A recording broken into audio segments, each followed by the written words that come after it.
वर्तमान समय में देखा जाए तो आजकल महंगाई बहुत बढ़ गई है। हर एक चीज़ों में देखा जाए, पेट्रोल डीजल से लेकर के खाने पीने की चीज़ों पर बेतहाशा वृद्धि हो रही है। लेकिन बिहार में अगर देखा जाए तो कुछ ऐसे सरकारी कर्मचारी हैं जिनकी वेतन में वृद्धि नहीं हुई है। हर समय मुखिया कभी हड़ताल पर रहते हैं, कभी डीलर हड़ताल पर रहते हैं, कभी आशा कार्यकर्ता हड़ताल करती हैं, तो कभी सफाई कर्मी अपने वेतन बढ़ाने की मांग को लेकर सड़कों पर उतर जाते हैं। तो इस तरीके से देखा जाए तो आज जो यहाँ पर बैठक हुई है जिला इकाई सिवान की, इन्होंने भी अपने वेतन बढ़ाने की मांग को लेकर के एक तरफ से देखा जाए तो मोर्चा खोल दिया है। हर एक तरफ महंगाई बढ़ रही है तो आम आदमी की जो आय है वो दुगुनी हो गई है। जैसा कि पिछले 10 साल पहले देखा जाए तो एक आम इंसान की जो सालाना आय थी वो लगभग 60,000 रुपये के 70,000 रुपये के आसपास थी। अब यहाँ पर बढ़कर के 1,60,000 के आसपास हो गई है। वहीं एक दिहाड़ी मजदूर की बात कर ले तो एक दिहाड़ी मजदूर की जो दिहाड़ी है वो लगभग 400 रुपये के आसपास है। वहीं इन सरकारी कर्मचारियों की देखी जाए, खास करके ये जो आवास सहायक कर्मचारी हैं उनका भी वेतन जो है दिहाड़ी अगर देखा जाए तो 420 या 430 के आसपास इनकी दिहाड़ी पड़ेगी। अगर बात कर लेते हैं हम नेताओं की तो एक विधायक मंत्री तो लगभग लाखों रुपए का वेतन उठाते हैं। जितनी सैलरी ग्रामीण आवास सहायक कर्मी को मिलती है उससे एक परिवार को चला पाना काफ़ी ही मुश्किल है। और इनकी परेशानी तब बढ़ जाती है जब इनकी सैलरी 2-3 महीने की पेंडिंग में डाल दी जाती है। ऐसा आप सभी को पता भी होगा कि अगर किसी की सैलरी 2-3 महीने के लिए रोक दी जाए तो स्वाभाविक है कि वो कर्ज में पड़ जाएंगे। और जो भी व्यक्ति एक बार कर्ज रूपी दलदल में फंस जाता है तो उसे निकलने में लगभग सालों साल लग जाते हैं, फिर भी वो कर्ज से बाहर नहीं निकल पाते हैं। ये बातें जो है आप भी समझ रहे होंगे और जो कर्ज में डूबे व्यक्ति हैं वो भी समझ रहे हैं। फिलहाल यहाँ पर जो आवास सहायक कर्मी की जो संघ की बैठक हुई है, जिला इकाई सिवान की बैठक हुई है, यहाँ पर जिला इकाई के जिला अध्यक्ष मौजूद हैं, यहाँ पर पर्यवेक्षक महोदय हैं और लेखाकार भी हैं। उन सब से हम बातचीत करें कि आखिर जो यहाँ पर बैठक की गई उसका मुख्य उद्देश्य क्या है और ये सरकार से क्या चाहते हैं कि सरकार इनकी क्या मदद करे। सबसे पहले हम जिला अध्यक्ष हैं जितेंद्र सिंह जी, उनसे हम बातचीत करेंगे। बहुत बहुत स्वागत है आपका जी। क्या कहिएगा, आज का बैठक जो हुआ है क्यों हुआ है, किस संदर्भ में हुआ है? मैं जितेंद्र कुमार, जिला इकाई सिवान के जिला अध्यक्ष, ग्रामीण आवास कर्मी संघ। मैं मीडिया बंधु को आपका हार्दिक अभिनंदन करता हूं। तमाम हमारे सभी प्रखंड से आए हुए बंधुओं को हार्दिक दिल से स्वागत करता हूं। मेरा सरकार से मांग है कि हम लोगों की सैलरी बढ़ाई जाए और हम लोगों की जो नौकरी है उसको अस्थायी किया जाए। अगर इसका हमारे इस बैठक का मुख्य उद्देश्य यही है कि हम अपने संघ को अधिक से अधिक मजबूती दे सकें, अधिक से अधिक हम मजबूत बना सकें, ताकि हमें जहाँ ज़रूरत पड़े, जैसे ज़रूरत पड़े, हम सरकार के समक्ष अपना बात रखने में सक्षम हो। आप लोगों को जितनी सैलरी मिलती है क्या आपका परिवार गुजर बसर कर सकता है? आप परिवार की बात कर रहे हैं, हम लोगों की सैलरी की बात कर रहे हैं। पहले तो 3 महीना, 4 महीना, 6 महीना पर सैलरी मिलती है। सारे लोग हम लोग ऐसे परिवार से बिलोंग करते हैं कि सैलरी तो दूर की बात है, सैलरी आने से ज़्यादा पर्सनल अपना खर्चा नहीं चल पाता है। भाइयों से, परिवार वालों से, परिवार के अन्य सदस्यों से लेकर के इस विश्वास में जीते हैं हम लोग कि आज नहीं तो कल हम लोग अस्थायी होंगे और हम लोगों का भी सैलरी बढ़ेगा। इस दुख के साथ हम लोगों को बहुत दुख होता है कि जब हम लोग एक ही भाई एक ही पटल पे काम करते हैं तो एक भाई की सैलरी हम लोगों की सीधे दुगुना कर दी जाती है सरकार के द्वारा और हम लोगों की सैलरी ज्यों की त्यों रह जाती है। इसी को लेकर के हम लोग आगे के रणनीति अपना तैयार कर रहे हैं। हम लोगों को क्या करना चाहिए, क्योंकि ज़िंदगी बहुत लंबा है और अपने ज़िंदगी को चलाने के लिए हर एक इंसान को एक पहल करना ज़रूरी होता है। उस पहल को करने के लिए हम अपने संघ के साथ आज बैठक किए हुए हैं और मुझे विश्वास है, यकीन है कि हम लोग अपने जिस मकसद से इस बैठक को किया है उस मकसद में ज़रूर कामयाब होंगे। सरकार हमसे प्रखंड स्तर से लेकर के पंचायत स्तर के ऐसा कोई भी कार्य नहीं है जो एक सरकारी कर्मी, जो एक नियमित कर्मी करते हैं, जो हम लोग नहीं करते हैं। जैसे जनगणना के काम, शौचालय के काम, आवास के काम, आवास के लिए तो हम लोगों का बहाली हुआ है, आवास के काम। इसके बाद से आप आइए तो बिजली सर्वे का हम लोगों के द्वारा भी काम किया गया। इलेक्शन तो हम ही लोगों के माथे पर ही होता है, जैसा मानिए कि हम लोगों के नाम से ही लिखा गया हो। हाँ, पशु गणना, तमाम तरह की ऐसी बहुत सारे काम है जो ब्लॉक स्तर पर समय समय पे आता है, जिसका निष्पादन हम लोग ईमानदारी के साथ करते हैं और आगे करते भी रहेंगे, क्योंकि काम से हम लोग पीछे नहीं हटते हैं। आपके अनुसार आप लोगों की सैलरी कितनी होनी चाहिए? हम लोगों की सैलरी के आज के समय के अनुसार जिस लेवल पर हम लोगों की बहाली हुई है उस लेवल से कम 30,000 प्लस होना चाहिए।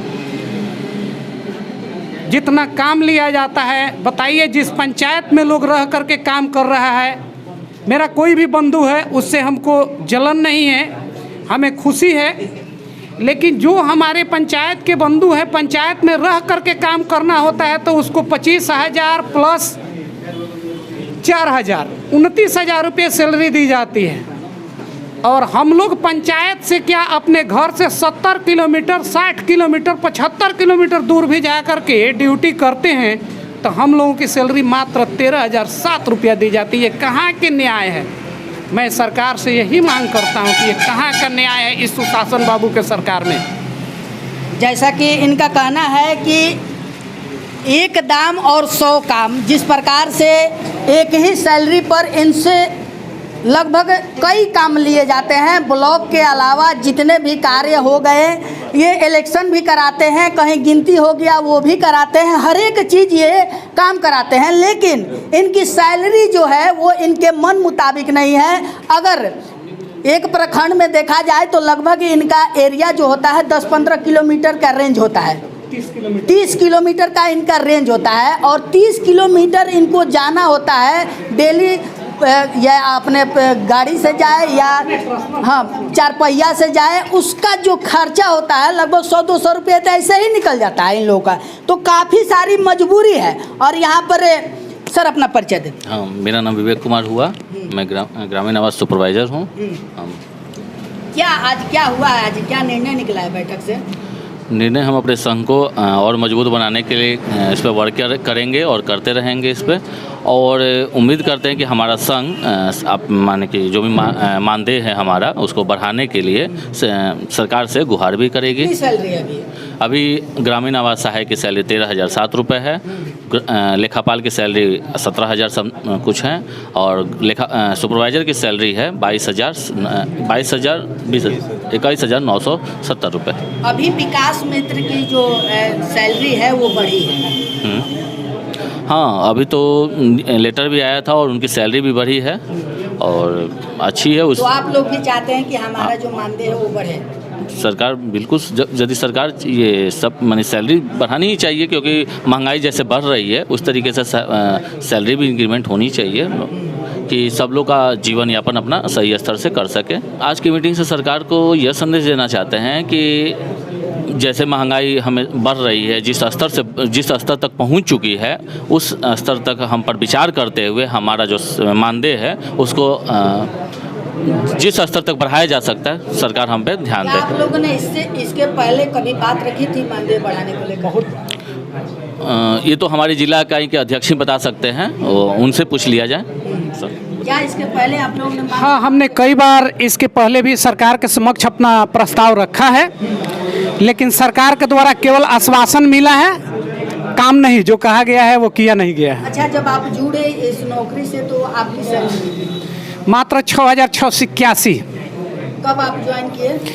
14 14 मार्च 2014 को 2014 में आपने 13 मार्च उस समय आपकी सैलरी जो थी 6,000 रुपये थी। 6,681 रुपये सैलरी हम लोगों के 2018 के नवंबर महीने में 18 तारीख को बढ़ी थी। 2018 में बढ़ करके 13,000 के आसपास हुई जी 12,000। एक बार आप लोग चाहते हैं कि हाँ। 5 साल के अंदर काफ़ी महंगाई बढ़ी है, तो आप लोग चाहते हैं कि उसी स्तर से फिर से एक बार मानदेय बढ़ाया जाए। जी बिल्कुल, वही हम लोग चाहते हैं कि जिस तरह 5 साल में महंगाई बढ़ी है उस तरह से हम लोगों की सैलरी एक सम्मानजनक कर दी जाए, ताकि हम लोग भी अपने परिवार को सही ढंग से चला सके। बस, धन्यवाद। एक परिवार को चलाना कितना मुश्किल होता है, जो परिवार चलाता है वही जानता है। क्या कहिएगा सर? जी, सबसे पहले मैं आपको धन्यवाद देना चाहूँगा। हम ग्रामीण आवास सहायक हैं और 13,007 रुपये में अपने परिवार को जीवन यापन करना आज के दौर में काफ़ी मुश्किल हो रहा है। हम लोग की जो बहाली हुई इंटर बेसिस थी, लेकिन जब ये मेरिट बेसिस थी, हमारे ग्रामीण आवास सहायक में कोई ऐसा हमारा सहकर्मी नहीं है जो नॉन ग्रेजुएट है।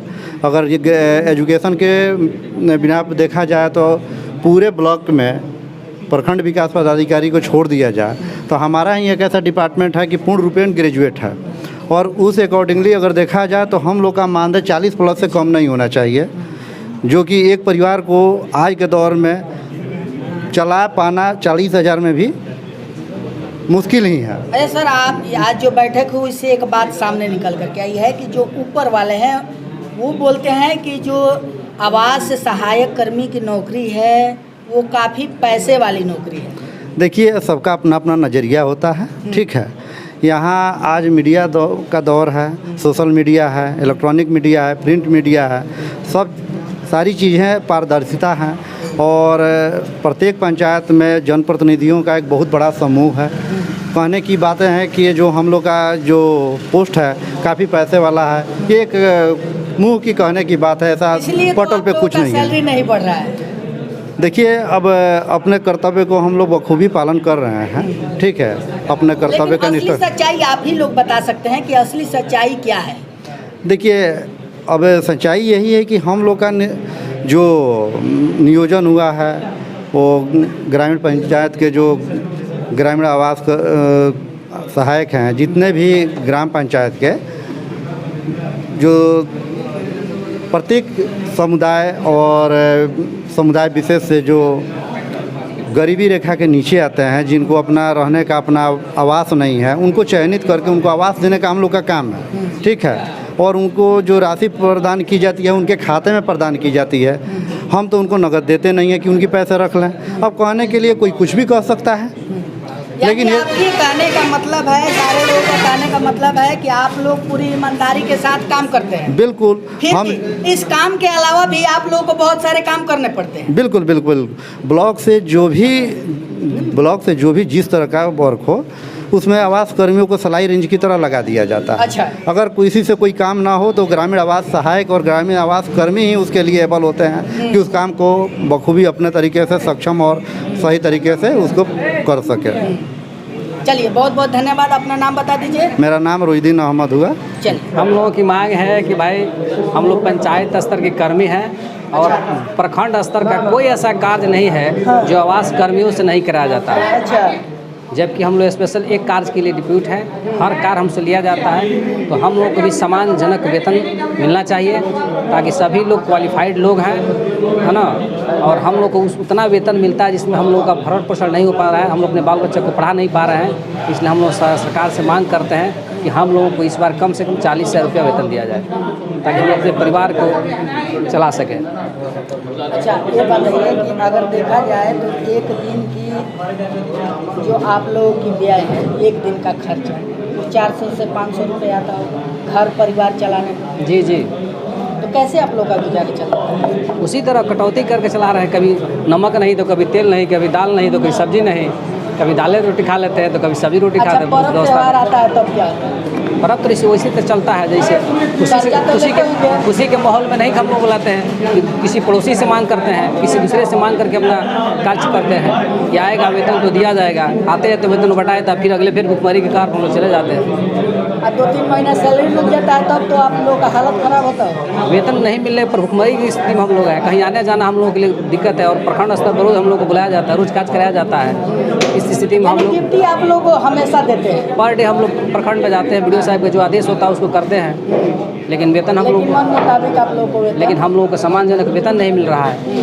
सरकार से हम लोग को मांग है कि सम्मानजनक हम लोग को वेतन दिया जाए, ताकि हम लोग अपने परिवार का भरण पोषण कर सकें। सबका वेतन बढ़ रहा है लेकिन आप ही लोगों का एक वेतन नहीं बढ़ा है। हाँ, बिल्कुल बढ़ रहा है।